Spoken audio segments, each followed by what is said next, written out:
Hello, my loving children. Welcome to the new session 2021-2022.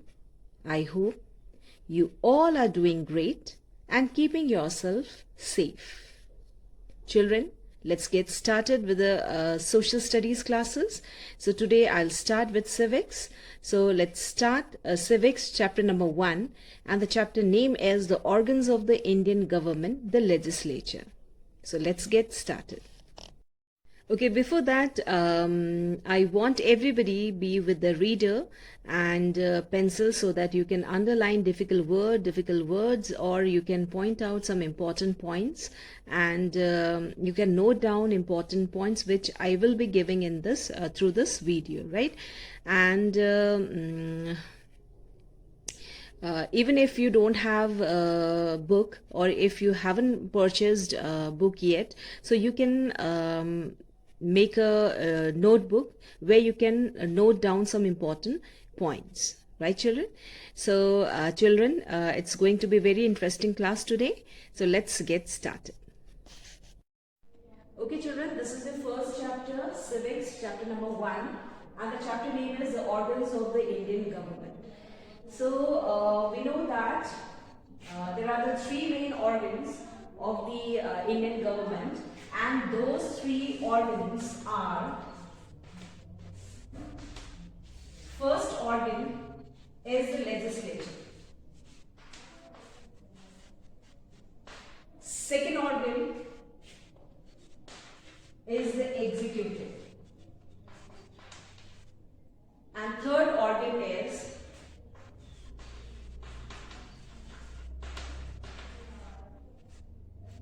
the judiciary, right? So these are the three main organs, or the organs of the Indian government. So first is the legislatures. That means the one who enacts laws, right? The lawmakers, you can say. For example, MPs, you know, MPs, member of parliament, right? So member of parliament, that means Lok Sabha member and Rajya Sabha member. So they are included in this legislature, right? Second organ, that is the executive. So executive is what? The one who implements the laws made by the legislatures in a state or in a country, right? So they are executive. For example, CM, PM, and the Council of Ministers, right? Chief Ministers, Prime Ministers, and the Council of Ministers. So that's they are included in the executive. So executive means the one who implements the laws made by the legislature. Clear? Okay, now the third organ, the important one, that is the judiciary. So judiciary is what? All the courts at the different levels are put together. That is judiciary, right? For example, Supreme Court, High Courts, and your district courts, Lok Adalats. So all these are included in the judiciary. So that's the third organ of the Indian government. So here I'm writing examples of the judiciary, that is all the courts. So the top one is Supreme Court, High Courts, and the last one is Lok Adalat or district courts, right? Okay, so let's move to the next topic, that is the members of the parliament, MPs, the members of parliament, that is the member of Lok Sabha and Rajya Sabha. Okay children, the next topic is the parliament. We know the parliament means it's that house where the members of Lok Sabha and Rajya Sabha they sit together and they discuss on the matters like public importance, welfare of public grievances, etc. Right? And they make rules, regulations, and acts. So that's the parliament. So in Indian parliament is known as Sansad. Right? Okay. So we know that there are the two houses in this parliament, and those two houses are Lok Sabha and the Rajya Sabha.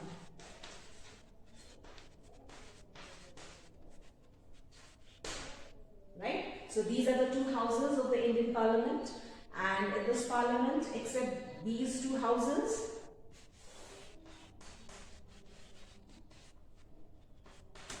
President is also the part of the parliament, right? So the two houses, let's talk about the two houses, that is the Lok Sabha and the Rajya Sabha. So let's talk about Rajya Sabha. Another name of Rajya Sabha is the upper house, the upper house. Whereas Lok Sabha is the lower house. Clear? So in Indian Parliament, the three main constituents of the Indian Parliament are Lok Sabha, Rajya Sabha, and the President. Clear? Now, the two houses of the Parliament, they are Lok Sabha and Rajya Sabha. So another name for Lok Sabha is the lower house, and Rajya Sabha is the upper house. Clear? Now let's talk about Rajya Sabha and qualifications required to become the member of Rajya Sabha, compositions, term of Rajya Sabha members, and quorum. So that's the new term for you people, quorum of the house. So let's discuss those topics. Okay, and now the next topic is composition of Rajya Sabha. Right? So composition means what's the total strength? So composition of Rajya Sabha, I've written here 250.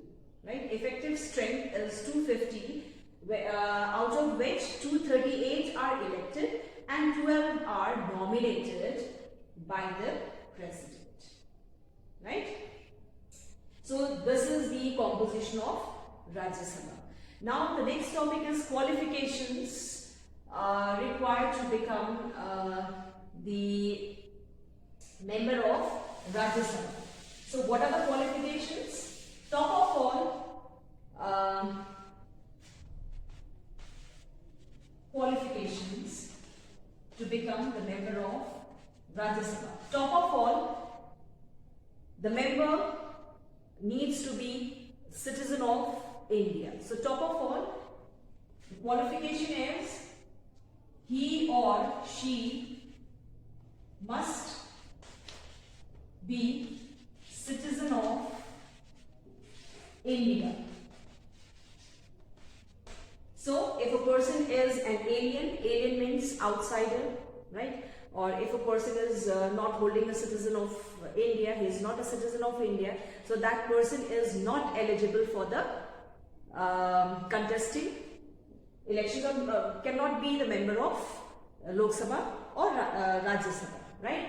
So the top of all, he or she must be citizen of India. Second is, should not hold office of profit. He or she should not hold office of profit.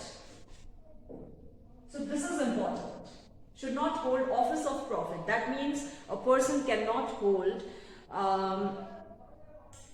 two offices under the government. Right? The person cannot hold two offices at a time. Right? So that's the second qualifications. Now come to the third one. That is, okay, so the third one is, he or she should be 30 years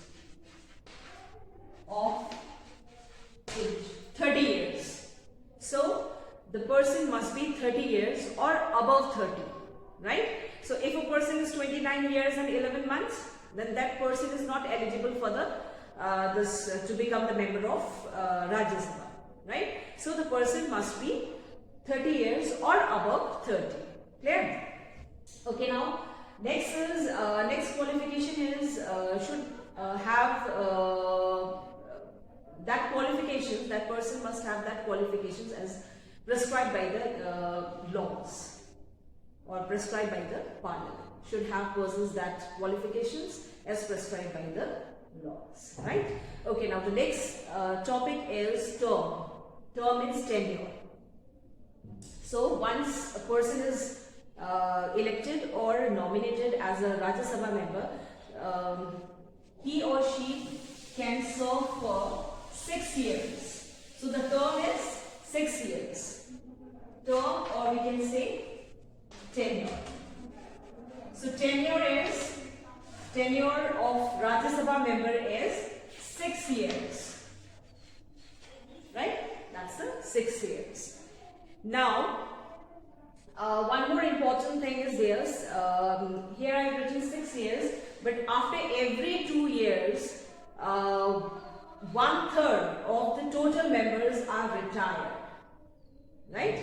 So 1/3 of the total member. So 1/3 of the total member means, I told you the total member 250 is the strength. So 250, 1/3 of 250, that means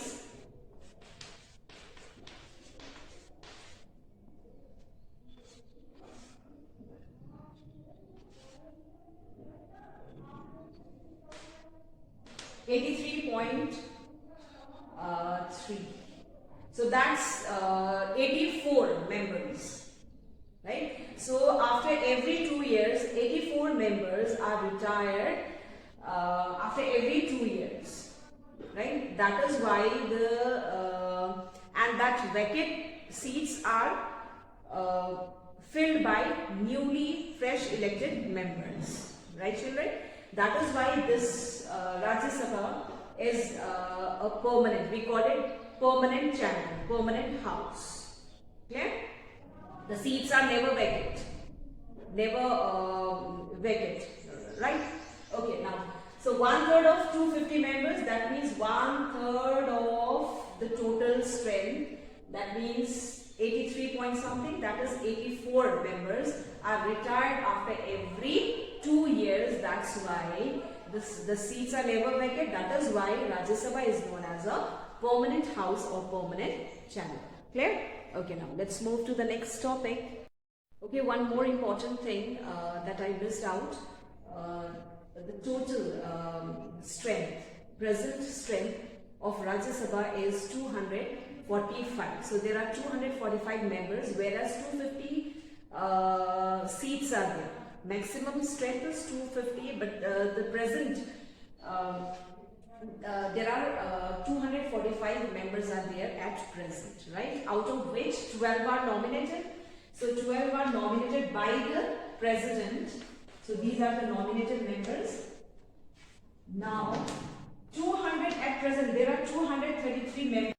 So now these 233 members are elected by the members of Legislative Assembly of the of that state, right? So we have a Legislative Assembly and Legislative Council in a state also. So those members participate in the election of the members of Rajya Sabha, right? So this 233 are elected by the members of state legislative assemblies, right? Okay, through a single transferable voting system, right? Okay, now next topic is quorum of the house. That is very important. Quorum of the house.